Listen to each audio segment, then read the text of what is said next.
Boundaries.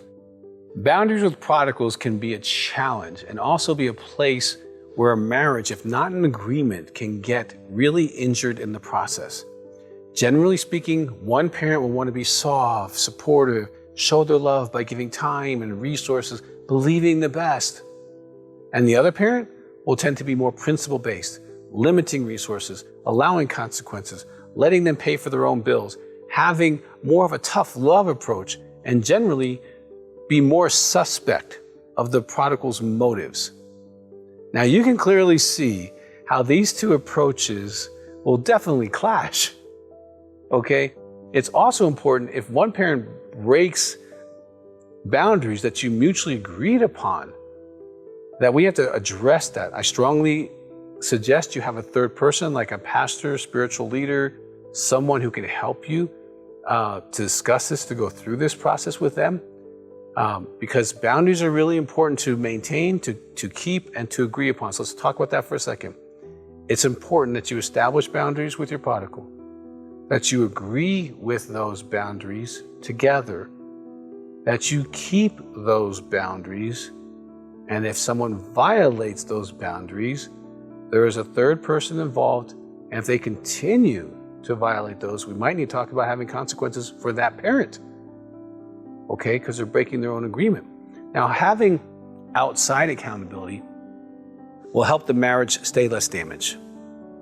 Each situation is different, and your prodigal can be earlier in the process or later in the process. They can have serious addictions, they can have mental health issues we talked about. So there's lots of variables that go into this process. However, you may need to have boundaries for the protection of the rest of your family, for your marriage, and even for your own heart. Now, let's talk about what maybe some primary boundaries might be. Number one, money. Do we give any money to the prodigal? Agree on that principle.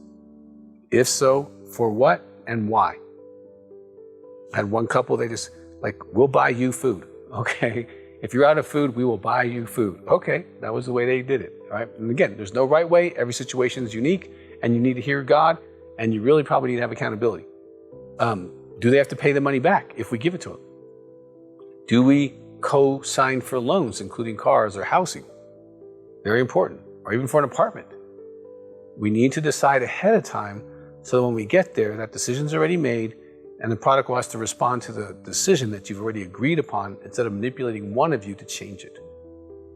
Time. Do we need to limit time or interaction with the prodigal? If so, how do we manage this?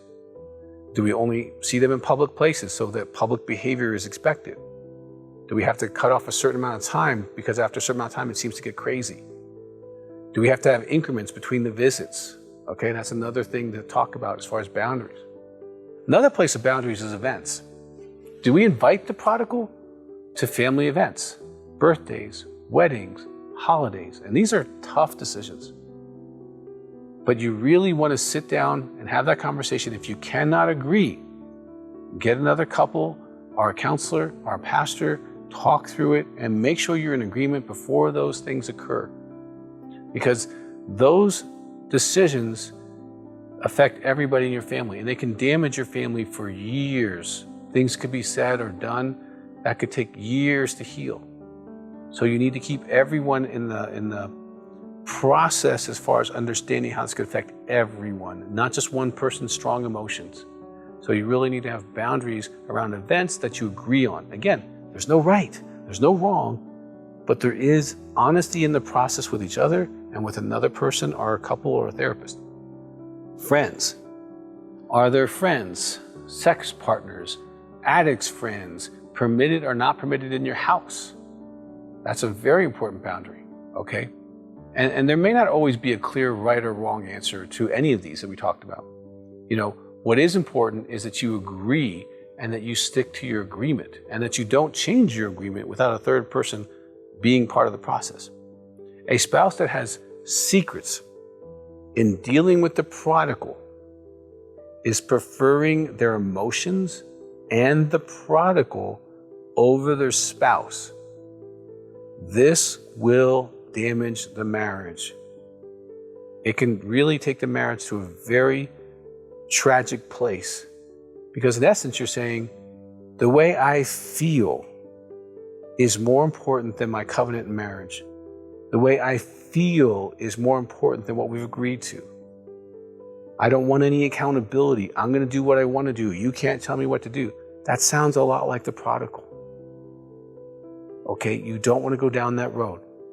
Make sure that you agree, you stick to your agreements. If you want to change your agreements, involve the other parties, and then walk through that.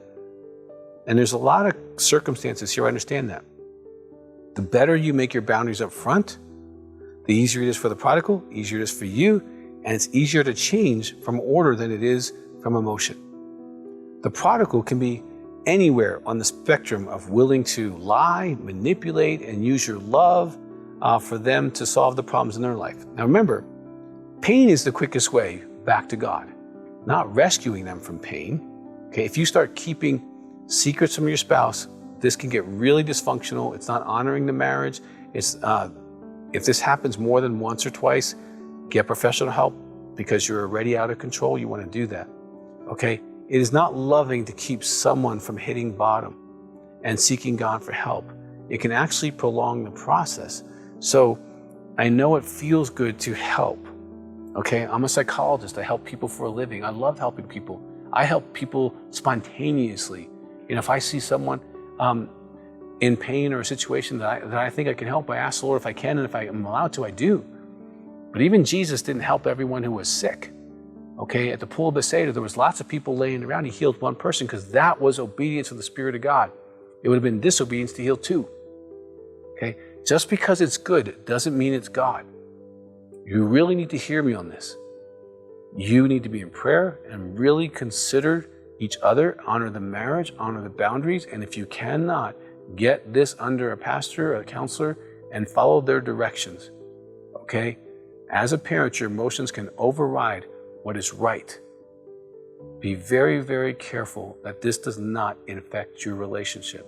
Your marriage needs to stay strong and whole for the rest of your family, and for when this prodigal comes home, that there's a strong marriage instead of one that's been riveted and ravaged by the prodigal. You need to stick together. You need to stay in agreement.